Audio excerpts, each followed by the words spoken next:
We're going to discuss questions 4 through 8. I know you haven't answered those yet, so please answer them as we go through this. So you read about that game of telephone. Somebody describe to me what the game of telephone is. Yes.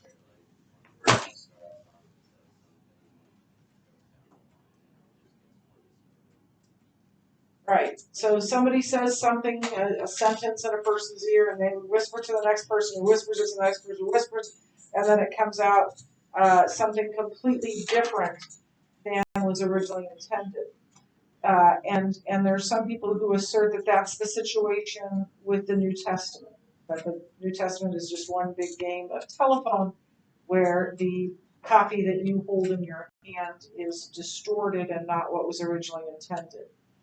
So why is the game of telephone a bad illustration to explain the transmission of the New Testament? By one person. Okay, it wasn't given by one person. It wasn't passed down orally. It was written down. At least it wasn't passed down orally for very long.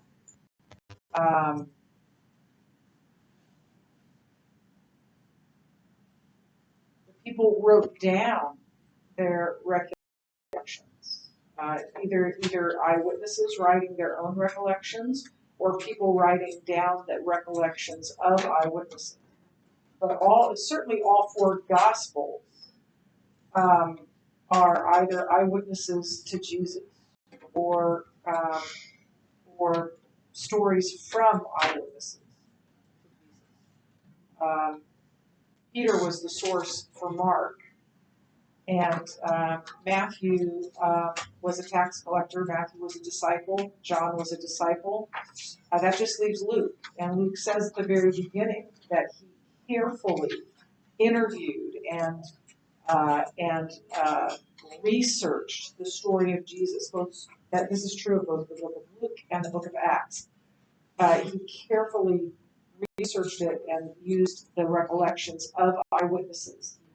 He interviewed eyewitnesses to write both Luke and Acts. And they wanted to do that because they wanted something permanent to pass down. They wanted it to so that their children and their children and their children would know the truth of who Jesus was. That was very unusual. That's not typically the way religious books are written. And so it's a very unusual book in a lot of reasons. Why isn't it a problem that we don't have the original documents?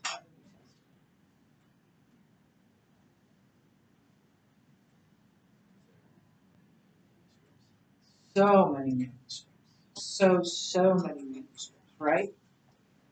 And they're independent of one another. Like, so years ago, I heard a teacher told a story about a kid, 4 boys in the class that came to first hour late, and they told the teacher that they got a flat tire. And she said, "That's fine. You just missed a quiz. Take out a piece of paper, and you can do it right now." And she said, "Just one question: which tire?" And of course, they hadn't colluded to do that, right? And so each of their independent stories was different, right? These are independent stories, but they all say the same thing. The only way that happens is if they're all telling a true story. They all know, the truth about that story because they didn't collude with one another. By the way, I want to back up because I told you about the Gospels. The letters, Acts and the letters of, I told you about Acts too, are all quite early, and they're written again by either eyewitnesses or Paul, right? Who Jesus appeared to and who was God revealed truth to. So again, these are people who were reliable sources for the New Testament. So yeah, we have many independent, pure copies. A single copy could have easily been corrupted. And this is called textual criticism. And what they do is if you've got 5 different versions of some writing, you can compare them to one another, right? To see if this is this really the same story. That's what we have. We can look at all these different, now some of them are just fragments, some of them are just parts of books, even parts of chapters of books. Not all of them are whole New Testaments or whole books. But you can still take those fragments and compare them to one another. And the more that you have that agree with one another, the more likely that is what was written in the first place. And we'll get to this. I don't know if you got to it yesterday or not, but we'll get to this at some point, that the textual evidence for the New Testament is so much greater than anything else ever written in ancient history. Way more copies than anything else. But we'll get to that.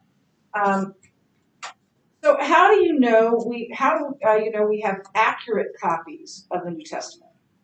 Like that what we're reading, what you just recited in 1 Corinthians 15 is actually what Paul wrote. How do we know it wasn't, made up or someone didn't corrupt it along the way? Well, first of all, it says there we have more manuscripts, right? More New Testament manuscripts than anything else. I just mentioned that. Far more. The New Testament has 15,000 manuscripts and counting, more than any other ancient writing. What comes in second? No, what is the second? What piece of ancient literature has the second most copies? The Iliad. The Iliad.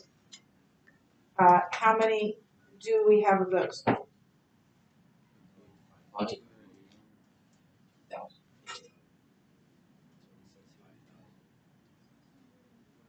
643. 643 copies of the Iliad. That's it. And nobody says, Homer, that's not what Homer really wrote. Right? You read that in English, in ancient Greek literature. And nobody says, well, Homer didn't really write this. No. Why do they say that about the Bible that has more than 15,000 manuscripts? Because they don't want it to be true. 15. And more are being discovered. The Iliad is not legend, is it? Yeah, no, it's not. It doesn't purport to be true. I'm not talking about the truthfulness. I'm just talking about who wrote it, and that it's the same thing that Homer wrote. But it doesn't claim to be. But just that nobody says Homer didn't write that, or that's not. And then secondly, we have earlier manuscripts. What's the earliest that we have fragments of the New Testament from?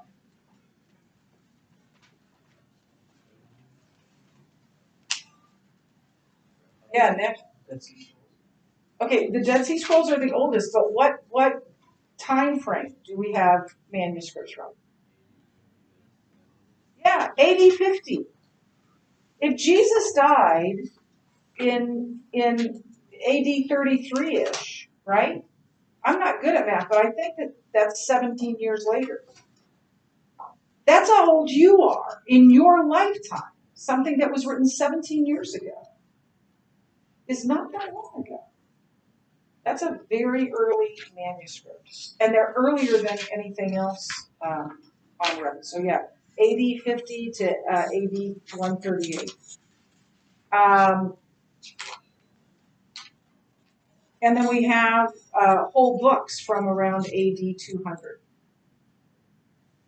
And we have a whole New Testament put together as being the authoritative books of the Bible from 325. So the gap between what happened and the first fragments we have is about 17 years. What is the shortest gap for any other ancient literature?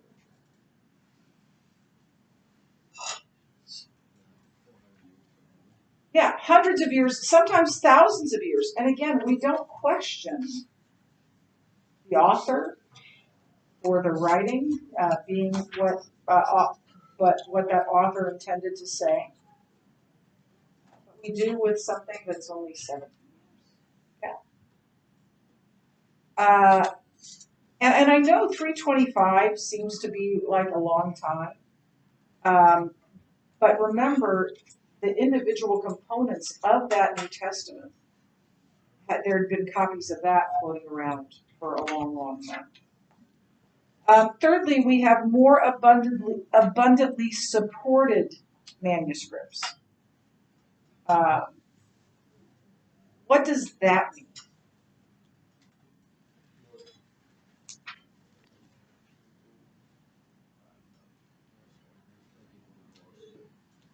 Not well, some are not Christian, but more sources that quote scripture from early on, right? And most of them were Christians. We have early church fathers. The writing of early church fathers. Clement wrote a number of treatises, and we have Irenaeus, and we have Polycarp, but all these early Christian fathers of the church, even in the hundreds, the end of the first century, the beginning of the second century, that quoted. In fact, we can quote nearly the entire New Testament just from their writing, just from their quotations of it. So it is quoted so abundantly by the early church fathers that their writings contain all but 11 verses of the New Testament. We'd just be missing 11 verses if we just reconstructed the New Testament from their writings. Isn't that crazy? I'm not sure which one it is. And it could be different books. It doesn't necessarily have to be 11 consecutive verses. So how do we figure out what the New Testament said? And this is how it asks it here. How is the original New Testament reconstructed? How do we reconstruct it to know that what we have, what we're reading today, is the same as what was written? You take a bunch of manuscripts and you compare them to one another.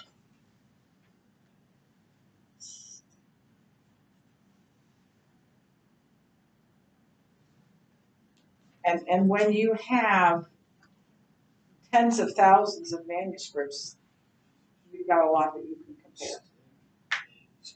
Oh, did they get to the in these pages? Did they get to like there are differences in between the manuscripts? Okay. So I guess we'll be talking But about then that. it was like 99. Right. Yeah. Wouldn't you like that to be your GPA? Oh, it is? Okay. We can't all be insight. By the way, there's a little issue with your report cards that we're trying to get.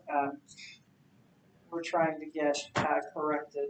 They used the wrong GPA scale. Give you a higher GPA rather than a lower GPA. I wait in class. Trying to get that taken care of. I'm talking to the guy from Bax today. So how accurate is the reconstruction? You just mentioned that, Elijah, 98.33% accurate. And then of those, they're called variants. Like this one varies from this one, right? So, or varies from all of the others.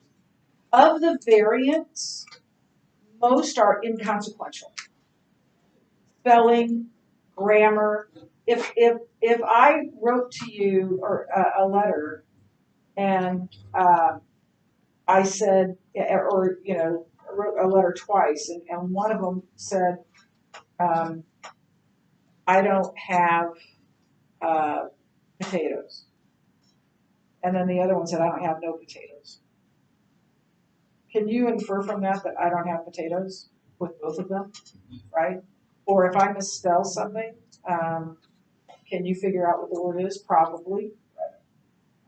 If the punctuation is different, you can probably still figure out the meaning. The vast majority are inconsequential, and they're spread out so much that it leaves the text to be 98.33% accurate. So most are spelling and grammar. Very few change the meaning of that passage, and none affect an important article of faith. None of them affect Christian doctrine. Nowhere is it written Jesus didn't rise from the dead. Nowhere is it written that Jesus isn't the Messiah. Like, they are almost all inconsequential. There may be some argument about what a passage or a verse really means, but it's an inconsequential sort of thing. It's an ancillary thing. It's not something that's the main part of Christianity.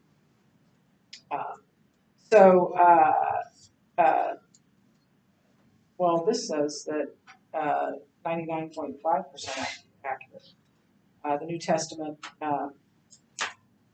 99.5% accurate, far better than any other ancient writing. If you take anything written by Homer and do that same manuscript comparison, you're not going to get anything near 98, 99%. Questions on this? So the point of what we're doing here is to help you understand that this is not, the Bible, particularly the New Testament, is not just any book. And we can be certain that what we're reading is what was written. Now, if it's true or not is a different question, but we'll get to that. We have every reason to believe that the Bible we hold in our hands is the same thing that was written all those thousands of years ago. So now we're going to turn in page 230.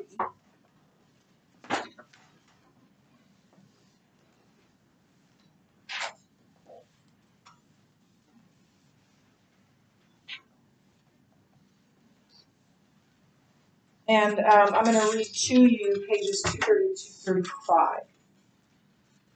Question 2. So question 1 was, do we have an accurate copy? Yes, we do, right? Question 2 is the New Testament historically reliable? So now we're talking about, did those things really happen? Yes? What's the difference in translation? That's a really good question. So first you have to look at the type of translation. You have word-for-word translations, something like the ESV, which is why it sounds like Yoda sometimes. It's a little bit backwards, right? And then there's like phrase for phrase or sentence for sentence, like you're taking bigger parts and you're not like, this is the word and this is the word and this is, that's like the NIV, more that way. Makes it more readable. And then there's paraphrases, which can be beautiful, but they aren't good for studying because that's taking the English Bible and then paraphrasing the English Bible. Word for word and phrase for phrase, they take the Greek and the Hebrew and they translate that into English. So that's much more accurate. There are words that in Greek in particular that can mean more than one thing. And so and you have to look at the surrounding context to kind of figure that out.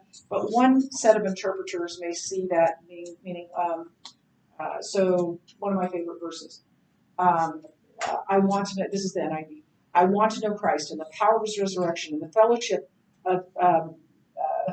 of joining in his suffering so that I may share in his death or something like that. But the part I want to know Christ. That's the NIV. The ESV says to know Christ, which is I don't recite that one because I don't like it as much, right? But that's probably a more accurate thing. It means the same thing. It just is more precisely what.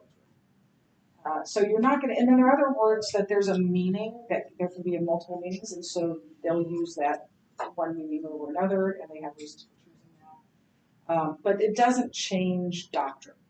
It doesn't change the proof of it. It's just how are you going to state it. But that's a good question.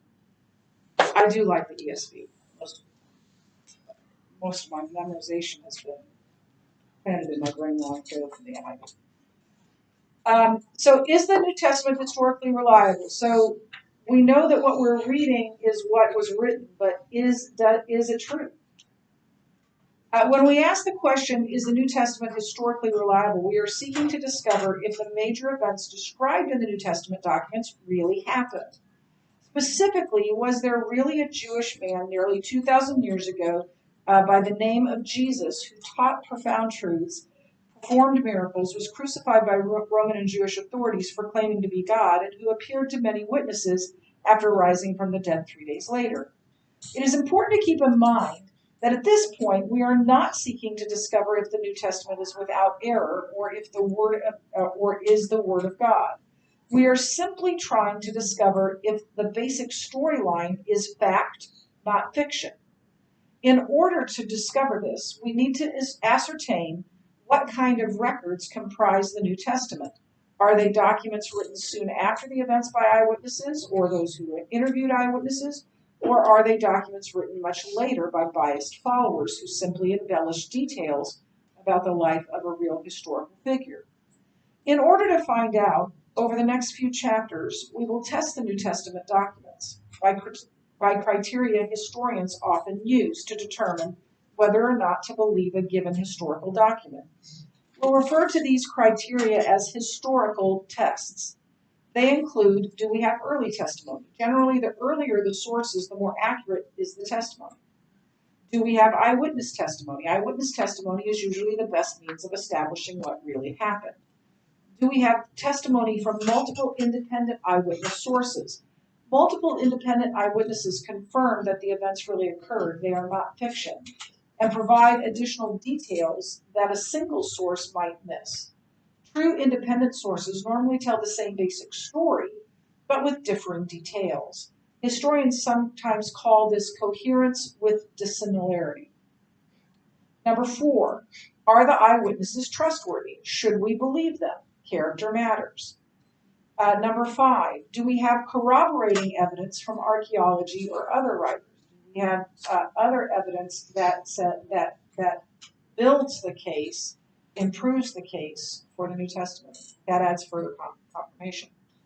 Do we have any enemy attestation? If opponents of eyewitnesses admit certain facts the eyewitnesses say are true, then those facts probably are true. For example, if your mother says you are brave, and that might be true, but it's probably more credible if your arch enemy says the same thing. Does the testimony contain events or details that are embarrassing to the authors? Since most people do not like to record negative information about themselves, any testimony that makes the author look bad is probably true. In most cases, documents that meet most or all of these historical tests are considered trustworthy beyond a reasonable doubt. How do the New Testament documents fare? We'll find out over this chapter and the next 3 chapters, but before we start at historical test number 1, early testimony, we need to clear away some objections that prevent many skeptics from even considering the reliability of the New Testament. You're supposed to be following. Common objections to reliability. History cannot be known. The most recent argument generated against even considering the reliability of New Testament documents is the assertion that history cannot be known. Ironically, this objection normally comes from the same people who say they know that the first life generated spontaneously from non-living chemicals, and that all subsequent life evolved from the first life without intelligent intention. They are absolutely sure about that history, despite the fact that there are no eyewitnesses or corroborating data for those events. Yet they assert that the resurrection of Jesus, an event for which there are eyewitnesses and corroborating data, cannot be known. The assertion that history cannot be known is against all common sense.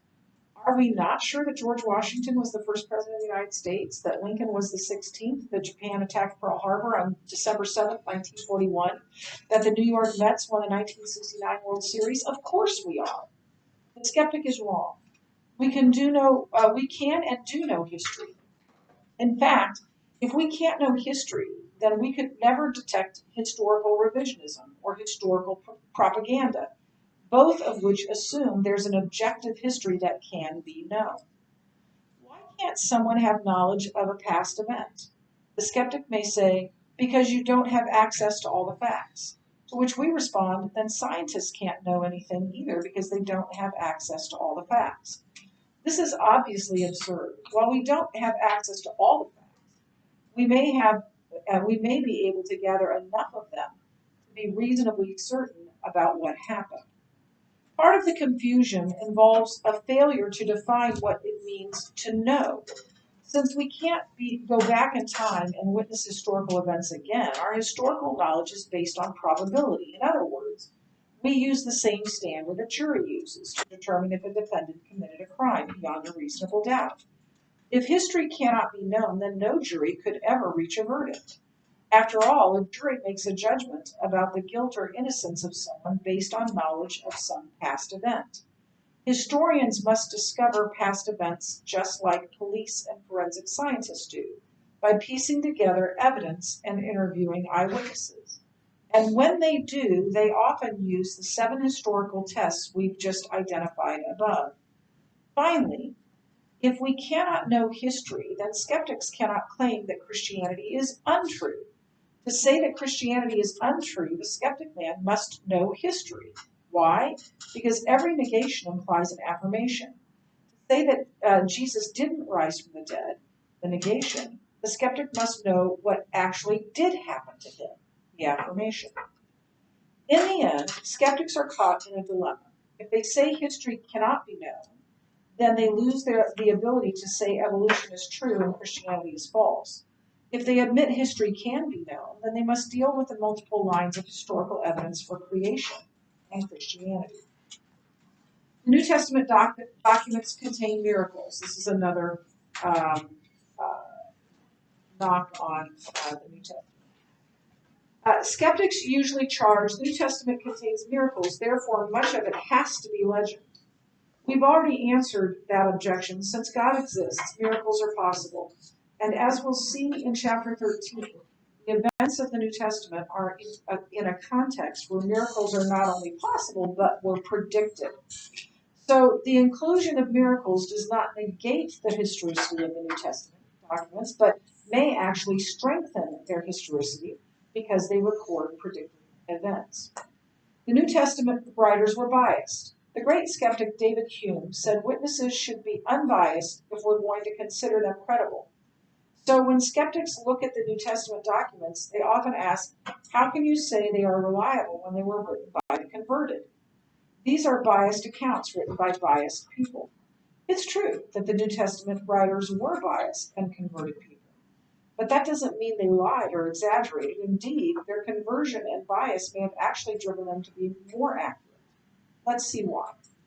A few years ago, a so-called documentary about Jesus on a cable TV channel led off with this comment from the narrator. Most of what we think we know about Jesus comes from the New Testament Gospels, Matthew, Mark, Luke, and John.